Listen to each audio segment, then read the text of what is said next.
Senden sonra ben düştüm yollara, aklımı savurdum, döndüm deliye. Senden sonra ben düştüm yollara, aklımı savurdum, döndüm deliye. Hiçbir derviş bulmadı bana çare, ne vardı da çektin gittin ellere, ne vardı da gittin yaban ellere. Hiçbir derviş bulmadı bana çare, ne vardı da çektin gittin ellere, ne vardı da gittin yaban ellere.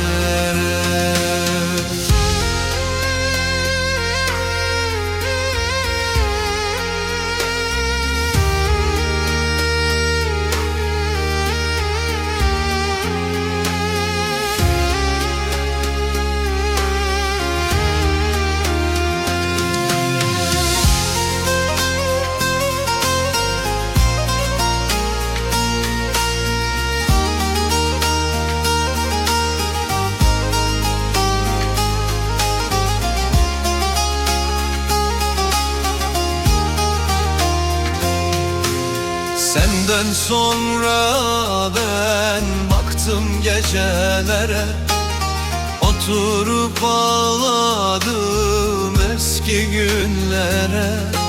Senden sonra ben baktım gecelere, oturup ağladım eski günlere.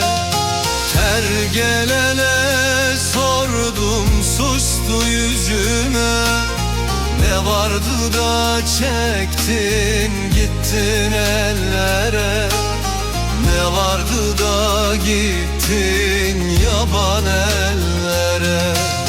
Her gelene sordum sustu yüzüme, ne vardı da çektin gittin ellere, ne vardı da gittin